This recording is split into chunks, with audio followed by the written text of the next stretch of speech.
Hello everyone, I'm Colette and I'm here today from Which Ways to talk to you about offerings, how to make them, what to do with them. I'm also going to go over offerings for specific types of beings and places, how to dedicate and charge an offering, what to use, and at the end I'm going to talk about some of my favorite recipes for herbal offerings that I use in my practice. And I'd love if you put in the comments what your offering practice looks like. Enjoy! Let's start with defining offerings. Offerings are something that you give specifically to spirits or places for their use. Historically, it might have been either a portion of animals or plants that were harvested. It might have been the first bit of a crop, the first fruits, or the last thing harvested. Often there would have been a custom about what then happened with that last or first bit harvested. Sometimes there might have been a specific song, prayer, blessing, or way or place of offering things. In some cultures, it is an actual sacrifice, something that is hard to give up, or a portion or tithe of what you take back from the earth. For me personally, it is something that you have to put some effort into, some time into, and some intention into.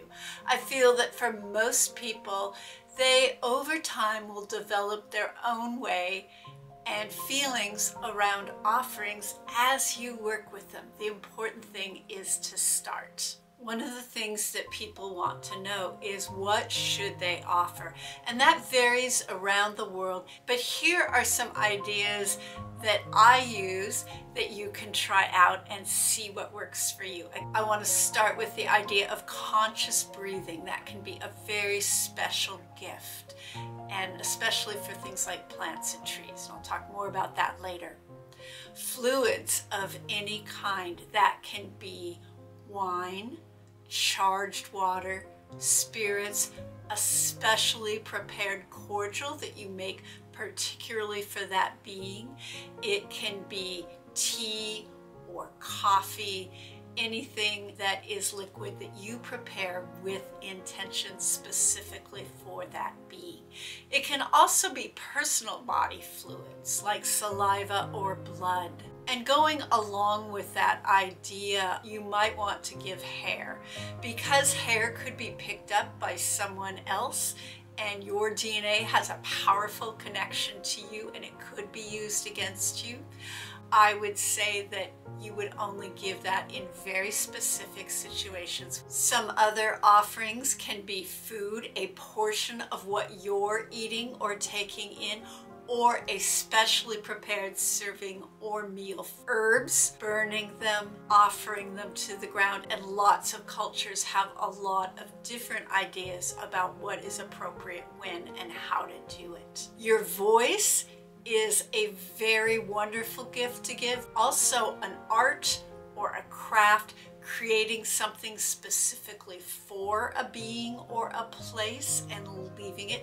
It should be organic and compostable if you're leaving it outside. Each spirit might want something different, and the way that people prepare offerings is different from place to place and culture to culture. So again, take what resonates for you and your spirit beings and leave the rest. This is how I prepare an offering. First, I gather all the components of what I'm going to offer. Then it could be something simple like pouring water in a special glass, or something that has lots of ingredients and takes some preparation. Then once you've gathered your ingredients or your components, center yourself, feel yourself connected below and above, and let that energy run through your body, or imagine it running through your body, depending on your practice.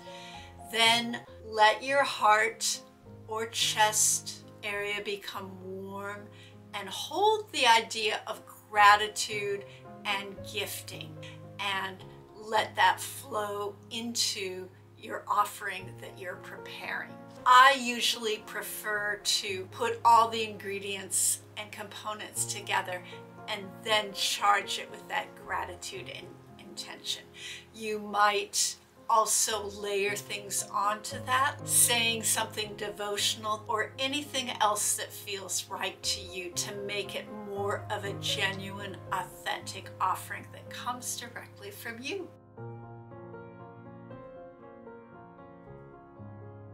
I'm going to start with ancestors and how to make offerings to them from my perspective. You can create offerings for your genetic or adopted family ancestor. I like to offer food to my ancestors, and not just at Samhain. I like to offer them water or alcohol. I also find they like coffee and a strong bit of black tea. People are very curious about land offerings, and I think they should be. That is a big topic, and one of the reasons it's big is because it all comes back to what is our relationship to the land, whether or not we are indigenous to an area. And if you're not, a really useful tool I was given in a White Awake workshop, speak the phrase, how can I be in right relationship to this place? I like to ask this sitting with a special tree. Trees are great intermediary beings to take our prayers and our thoughts to where they need to go. Another practice I have is that I charge water with gratitude, take it outside around sunrise or sunset, and offer it to below and the beings of the underworld. Offer some water to the middle world, the human realm that I live in, and the plants and beings associated with it, and the overworld, the celestial realm, and all the beings and worlds associated with that. I also frequently make blends from herbs that I give as offerings. Gardens are something that I also like to give offerings to, and one of the things that I do is charge water with gratitude from my heart, or if I'm using a hose, to imagine gratitude flowing out from my heart, down my arms, and through the hose into the garden.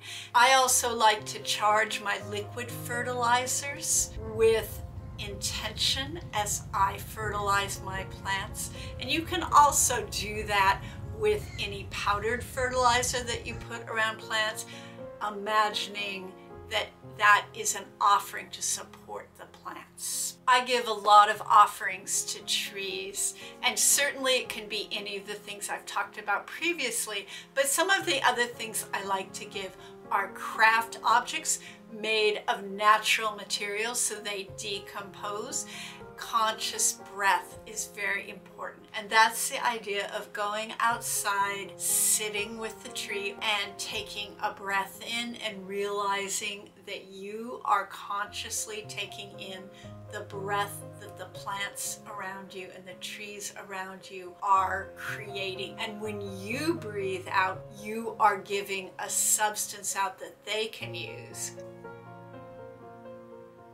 I think individual spirit beings that you work with are the most complex. You can start with liquids or special foods and shift as you know more about it, or burn herbs for them as incense. Familiars, if they are alive, you can of course give them special things that you know that they like. If they have passed over and are still working with you, you might want to make offerings to them of foods that they liked when they were alive. Elementals, one of the things you can give to an elemental is an offering of the thing that they are associated with.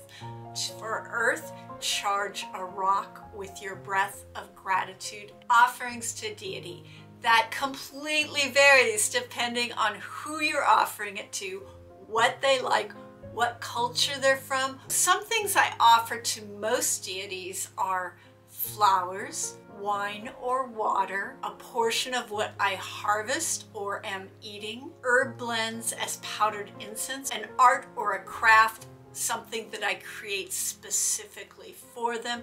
Think altar cloths, for example. One of the most common things that I offer is herbal incense, and that's where I take powdered or finely shredded dried herbs, combine them together, charge them with gratitude, and then burn them on charcoal. There's many different ones that you can make, but here are a few that I use really commonly. For deities or beings that you have somewhat of a devotional relationship to, my favorite blend is equal parts cinnamon powder, turmeric powder, and ginger powder. For Fae allies, I give equal parts rose petals, hazel bud if I have it, lavender, or henbit. Henbit is a small annual herb that comes up in the spring, and you have to catch it really quick in order to dry it, and it kind of dries down to nothing. For ancestors, sometimes I offer the devotional blend that I talked about above, but also I will sometimes create an incense of willow bark, shredded, dried, because that's associated with old age, horsetail, powdered and dried, and again, because that's a very old plant, it's prehistoric, and something sweet and pleasing to the senses, like cinnamon. And if you're liking this content, you could offer me a like, a subscribe, and maybe even hit the notification bell. And I want to say thanks so much for watching today.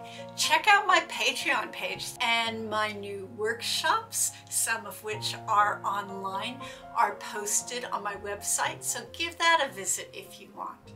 I hope you all are having a lovely time of year whenever you view this. Stay safe and be well.